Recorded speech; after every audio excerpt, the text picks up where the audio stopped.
The Sports Scouting Report with Libra King. Brought to you by Medine's Collision Center in Baton Rouge. Take control, choose Medine's. Grosse Savant Lodge, south of Lake Charles, the true sportsman's paradise. Treads and Care Company in Central, the tires you need, the service you want. Harvey Auto in Shreveport, Bossier City, the name you have trusted for years. And Gage in Baton Rouge. Get better connected with Gage. Here's your host, Libra King. Hi everyone, Libra King with the Sports Scouting Report podcast. We're at the Giulio Brothers Italian Restaurant on Perkins Road, about a mile from Acadian, and right skipping a hop from LSU. We've got a great guest today, a former LSU Tiger, walked on to LSU from New Orleans, Louisiana. He's now a successful attorney in New Orleans. Carlos Hornbrook is going to be joining us. We're going to be talking about NIL and taxes that go along with it, and see if he can share some stories about his LSU days back in the day in the 80s with Bill Onsbarger and that crew. We'll be right back. Listen, whatever you're driving right now, Tommy Harvey wants it. Bring it in to Harvey Subaru, Lexus of Shreveport, Bossier City, or John Harvey Toyota. They're paying big bucks for all trades right now. They'll cut you a check right there. Tell them Lee sent you. What does that bug man do? Not only do we do pest control, we do odor control, bat removal, moisture control, rodents, and of course, bed bug control. Give the bug man a call. We get them before they get you. Hi everyone, welcome back. Libra King, your host of Sports Scouting Report podcast. Go to wherever you get your podcasts. We're on Podbean, but you can go to iHeartRadio. You can go to any Google Play, any of them. We're on several of them. And also go to Twitter, our website, lafootballmagazine.com. You can go to Instagram, which we just started, and also YouTube. So go to YouTube, subscribe for free, hit the bell, be one of our subscribers. I'm really proud today to have a former LSU Tiger join us, Carlos Hornbrook, who's a New Orleans native, went to De La Salle High School, walked on to LSU back in a phenomenal era of football at LSU. Not Onsbarger, Jerry Stovall. Jerry Stovall, West Monroe native, was the head coach. And I'm thinking 82, Alan Risher, Dalton Hilliard, Gary James, Leonard Marshall, Tim Joyner, Eugene Daniel, Malcolm Scott. I mean, that was a heck of a football team. James Britt, Lifford. I mean, there's so many good Lifford players. Hobley. Yeah. Lifford. Carlos, thank you. All right. What a team. Oh, I think you got to experience that. That whole team, 45 guys played pro football. Unbelievable. And in our defense, I think all 22 played pro ball, which is unheard of. You know, usually you get 3 or 4 guys. Right. We get that many to play pro. That was a very stacked team. I think Dalton Hilliard was a freshman that year, right? Right. Gary James. Yeah, it's a funny story. Dalton was the last scholarship given. So when we came to to work out to the 2-a-days, Dalton was on the scout team, and Gary James was the main back. So I guess it got a little too warm for Gary, and he I got my hamstring. So Dalton was doing well. They moved him to the first team, saw his talent, and Gary's hamstring healed in 2 days. But look, it worked out. They had the Dalton James gang. They helped us turn around. We didn't do too well my junior year, and our senior year we turned everything around, and we had a great team that year. And that was the same running back class that had Gil Finnery. Oh yeah, and Gene Lang, and who played a lot of receiver. Eric Martin, Herman Fontenot. Malcolm Scott, Oscar Joyner had signed in that group. Carl Bernard. He was there, and then he transferred to Southwest, but he played for the Detroit Lions. Yeah. So like I said, it was just a stacked team. I wanted to mention this, Carlos. All 5 running backs played in the NFL, and the only one that didn't was Oscar because he got hurt. His career was over. But 4 of the 5 You don't see 5 anymore in one class. Right. No, like I said, like I told you earlier, I was just lucky to even be on that team. I want to mention, because there's a lot of parents that watch and a lot of high school coaches and kids. You walked on. Tell everybody, let's go back. Carlos, you're at De La Salle High School. When are you thinking in your head, I'm going to go to LSU and walk on and play for Jerry Stovall? Well, basically, LSU is the place to go. Yeah.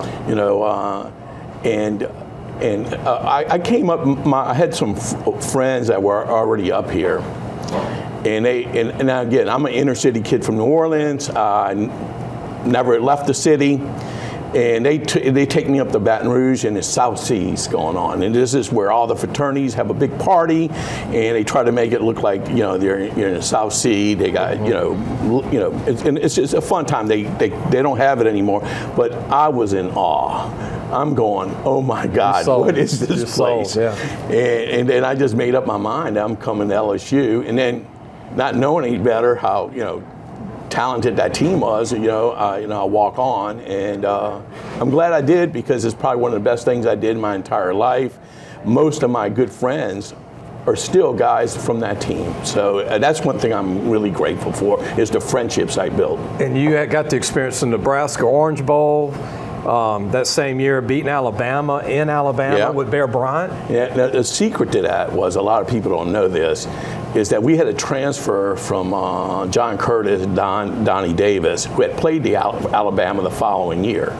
Okay, so he transferred over, and he told us, while we were doing the scout team, he goes, when they do their audibles, they still have the same audibles. So I got Coach Hempfield over, told him, and they took Donnie Davis over. And every time in that game, when Walter Lewis, if you look at the film, every time he audible, the defense shifted. They knew. Oh yeah, they shifted to where the play was going. Yeah. So even though we had a great team, that helped. So Donnie Davis got a game ball, but that was such a bad beatdown on Alabama that the whole defense made AP Player of the Week. It's incredible. I remember going to the airport. You remember this, Carlos, when y'all got back? There was thousands of fans. Yeah. It's a big line. At the gate. Yeah. You thought the national championship was playing. And then afterwards, it was just a big old party, in Baton Rouge. It's like 10 New Year's Eve rolled into one. That 82 team, I know the 19 team was the greatest ever with Burrow, but I think talent-wise, the 82 team was the most talented team ever. It was incredible, especially defensive. Till this day, they say that's probably the most talented, but also probably one of the strongest teams that LSU had. Ramsey Dardar, and we could go on and on. Leonard Marshall, Bill Elko, Lawrence Williams, Albert Richardson. You had Greg Bowser, Jeffrey Dale, James Britt. It was just on and on. On and on. And then you had the great Malcolm Scott from St. Aug at tight end. And who, had his rookie season, he did breakout season. So and I saw Malcolm the other day in New Orleans. He's doing okay. That's good. And also I want to mention this. One of the things that I remember in my brain that year is the Oranges in Florida State. Right. The few times LSU beat Bobby Bowden, and that catch by Eric Martin from Alan Risher in stride for like 60-something yards. And then the Oranges just, it's like an orange tree fell in the end zone. Yeah, you had like orange peels in your face mask and all that. So, people were like ducking and going into, because those things were coming fast at us. I think Will Clark could have hit one of those oranges out the stadium. Could have hit one of those. He would have saw it. It looked like a beach ball. Yeah. We're going to take a break. We're going to have more with Carlos. We're going to talk about NIL. And he's a tax attorney, and he knows a lot about what's going on. He's going to have something published really soon. I'm going to let him talk about that. We'll be right back with much more on the Sports Scouting Report. Gros Savon Lodge, the true sportsman's paradise. Gros Savon Lodge has fresh and saltwater fishing, alligator hunting, waterfowl hunting, and eco tours located south of Lake Charles, Louisiana. Give them a call at 337-598-2357. That number to call again is 337-598-2357.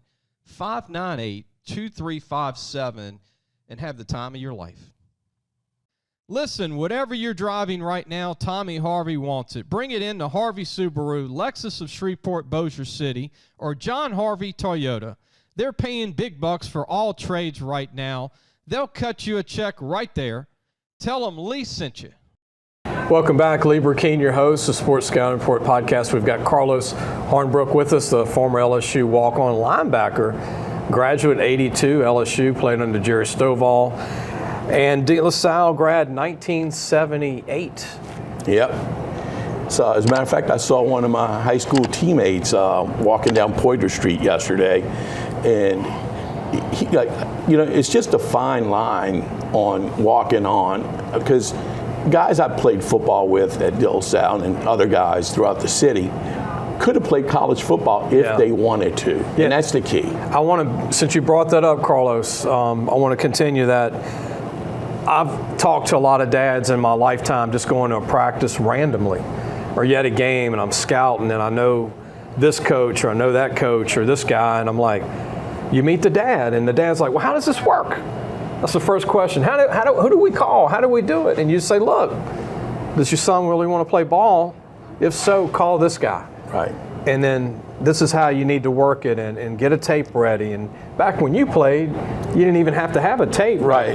Back then, you had like 100 walk-ons come out, and out the 100 of our group, which is another, especially being with these kind of teams, like nine of those guys got scholarships. You got guys like Darryl Day. I mean, persistent.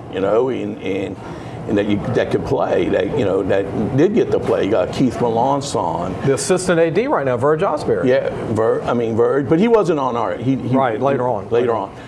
But you got Keith Melanson, who became a doctor, passed away. Yeah. But you had about 8 guys get college scholarships from that group, which is amazing. But you have to want to play, because.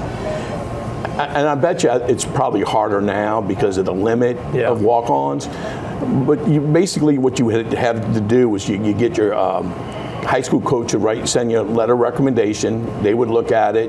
Then they would let you know if you could walk on. And after that you're fighting just to get on the scout team. Right. Or else, you're just standing around at practice just looking.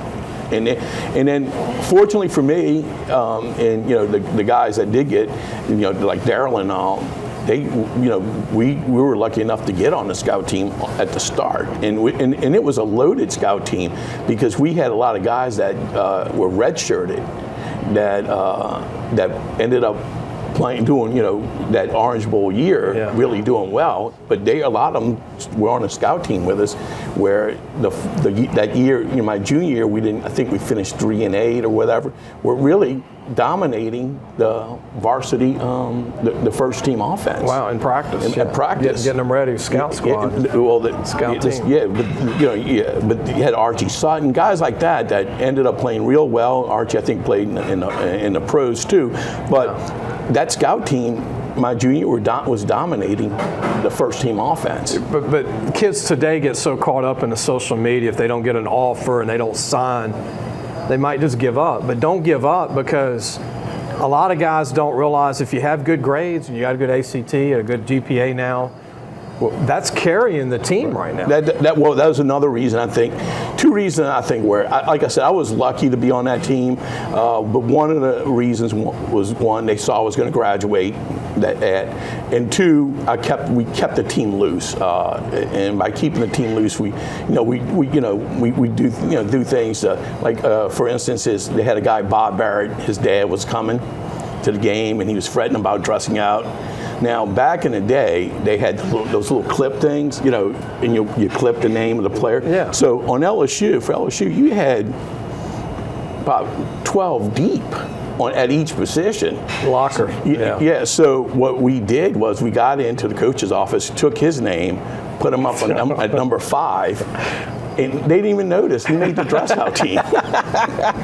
Finagle. No, but everybody, but the thing was the whole team was in on it. Right. All right. Even even the guy that got bumped didn't care because he was going to dress out the following week. Right. But that's how nobody noticed his name was on the top 5, and he got to dress out. So and then we would also do is on Fridays we'd have practice, and it would just be helmets only, and then we would just write on the billboard on the chalkboard full pads. And so there would be some guys that had late classes would come still, and they wouldn't catch the joke. They would come dressed in full pads. Everybody's in helmets. They just listened. They read it. Yeah. Speaking of walk-ons, they're getting NIL money now. Oh. So we'll go ahead and start in that. Yeah. But you're a tax attorney. Yeah. You started off in investments, right? You got out of college, but now you know the ins and outs. Tell everybody about, because you told me you got asked so many times by friends. Yeah, the guys that guys are friends of mine that are coaching. Buddy Nix, who was a coach, he was a general manager of Buffalo Bills. Asking what is this NIL, and there is a lot to this NIL. It's not just these athletes getting money. There's tax consequences, which I don't think is being addressed. And eventually, I think that if there's any way that college football implodes, it will be because of taxes. Are the athletes paying their taxes? What are they doing? Because there's so many moving parts. Like they got the FICA, self-employment tax. You got to worry about. Are they kiddie tax? Do they have to, or can the parent still write the child off? There's a lot of moving parts, and things are changing so fast that this paper is probably obsolete now. Because here's a good example: the University of Florida is considering now making these college athletes full-time employees. Gosh.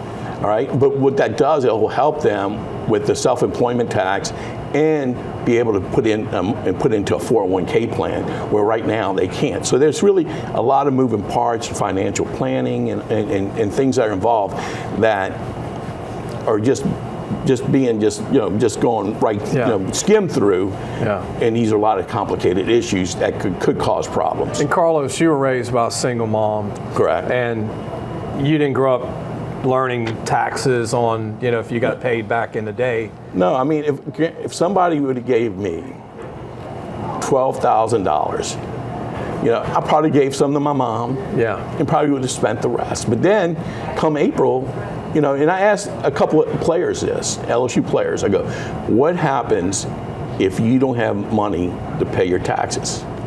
Now, one player and his father was there, sitting, and his father, ex-teammate of mine, he looks at his dad and goes, I'll get my dad to pay for it. I go, all well and good. But what happens if if I would have gone at the time and asked my mom, can you give me $5,000 to pay my taxes? She wouldn't have had it. And that's a lot of situation for a lot of these players now. And what do you do when you're in trouble with the IRS? You ignore the letters, and you don't pay the taxes. So just imagine you're playing, and all of a sudden you're getting all these letters from the IRS saying that if you don't pay, and then believe it or not, the Louisiana State Revenue Department is a lot harder than the IRS. So you get all this on your mind. How are you going to be able to play the game? What if players start, they start cracking down? And you get a felony, a misdemeanor. What happens to their record? What happens to your team? We're going to take a break. When we come back, those are some great points, Carlos, to make mom and dads and people just kind of wake up and think about this. Save some money. Know your percentage. We'll be back. We're going to talk more about what he wrote, Carlos wrote, and a lot of great points about advice to parents and coaches. Coaches are, Carlos asked the coach the other day, we won't say who it was, but we asked the coach, is that in place for the college? And some of these coaches are trying to figure it out. Right. We're going to take a break, and we'll be right back. What does that bug man do? Not only do we do pest control, we do odor control, bat removal, moisture control, rodents, and of course, bed bug control. Give the bug man a call. We get them before they get you. Gros Savon Lodge, the true sportsman's paradise. Gros Savon Lodge has fresh and saltwater fishing, alligator hunting, waterfowl hunting, and eco tours located south of Lake Charles, Louisiana. Give them a call at 337-598-2357. That number to call again is 337-598-2357, and have the time of your life. Welcome back. Lee Burkeen here with Carlos Hornbrook, who's a great guy, tax attorney in New Orleans, former LSU football player, walked on and has really been successful in business, and a great Tiger. Loves LSU to this day, and you can tell with the tie. That's it. It's purple.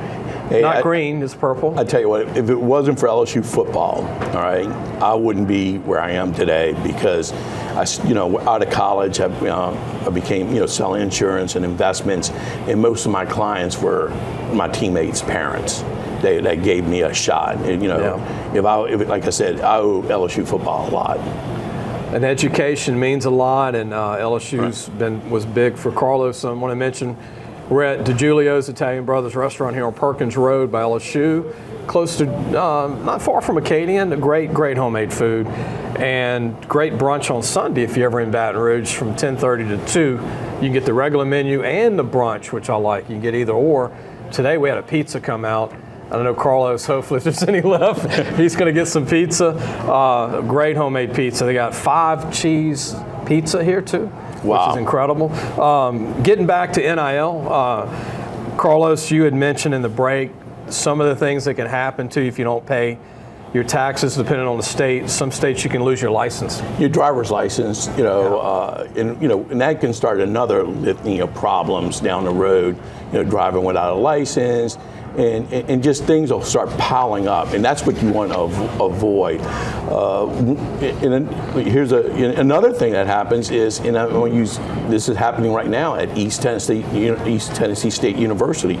They were supposed to have 11 starters come back for this year. Guess how many are coming back? Zero. They all signed NIL deals with Division I schools. So what happens to that coach? What happens to your program? So I think helping develop a walk-on program. If you look at scholarships that are given out, and you look how many scholarship players are left after 4 years, maybe half are gone, transferred out. Yeah. So you can't win like that. Yeah, and I want to mention this. How would LSU have done it back in the day with 100 walk-ons, NIL money?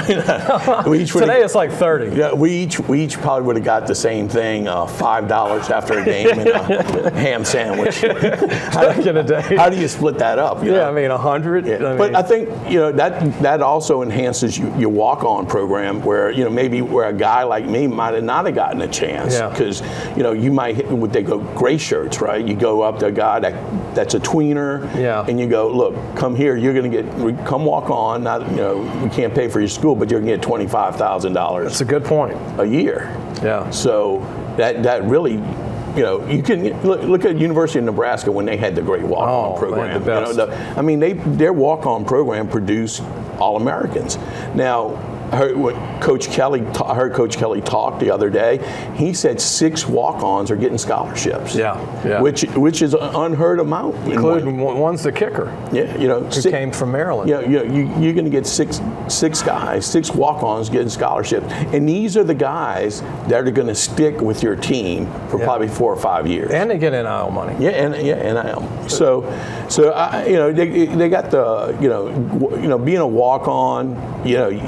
Remember, you have to want to play the game. Yeah. You have to love the game, and the main thing, it's not work. Yeah. It's just you're out there having fun. You're meeting friends, and it's for the love of the game. Carlos, I want to mention this too, because you got a chance to play in some, be it on the team, big games with Alabama, Florida, obviously Nebraska with Irving Fryer, Turner Gill, Team Steinkuhler, all those, Tom Raffman. That was 100 NFL players that y'all played that night, Nebraska in the Orange Bowl. Yeah, Mike Rozier. Yeah, they had 5 first-round pick running backs. You know, it was. I mean, it was talented. You know, every team we played had great. You know, Tennessee Willie Golf, the kid Fod Vase, Reggie White. Phenomenal players. But the thing is, if we would have been lucky enough, because it does have luck involved. Yeah. Okay, if we'd have been lucky enough to win out, we were going to play Herschel Walker in Georgia in the Sugar Bowl for the national championship Instead of Penn State. Instead of Penn State. Right, instead of Penn State. Because at the time, I think when we lost to Mississippi State, we were number 5 in the country. And then 2 teams were going to play each other down the road, and that probably would have put us at number 3 going into the Sugar Bowl. And then Georgia waited 40 years to win 2 in a row. Yeah. Since that season. Anything stick out? Any stories you'd like to share? Your LSU days with your teammates? Any teammate stories you'd like to share? Well, the beautiful part about this is that we were all friends, basically.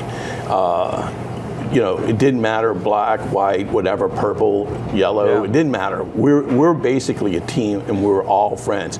And to this day, we're very, we don't see each other all the time, but we still keep in touch with each other. Yeah. And that's what stands out to me. And that's what me walking on and playing for LSU was a big turning point in my life. And a good example is I got married about 4 years ago. Brought my wife to a away game, and everybody came up to my wife and said, "Welcome to the family." She's here today. Yeah, she's here today. But they telling her, it meant a lot to me for them saying, "Welcome to the family." Because it shows we are a family, we're good friends, and that's the biggest take I can take from this. Real quick, because I want to have a final thought about NIL, but promote your client here, Tremont Shorts, who played. Oh yeah. You say he's in the Canadian League. Canadian League, playing offensive guard, starting for the Saskatchewan Roughriders,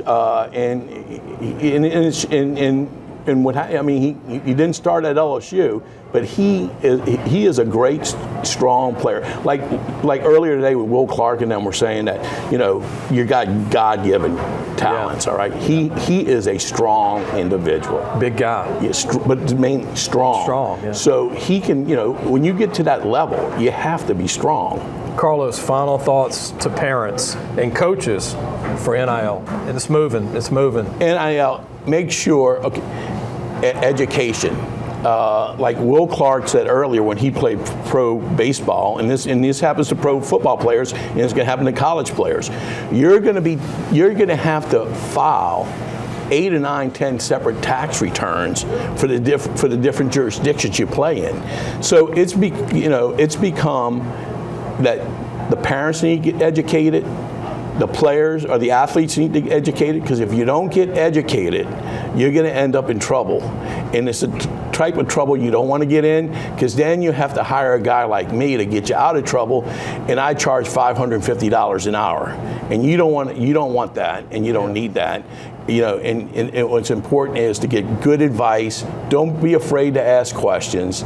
Don't, interview people, and make sure you have a financial team, because you want that money to be there for generations to come. Because the type of money some of these players are getting, and an example in my article, if a player at 18 would invest $5,000 in a retirement plan, at age 65, he would have $527,000. So how many players right now on my team, which if we would have invested that money in 81, where we're using these, because you have to go backwards on these projections, would want to say, oh, I have $500,000 coming to me next year.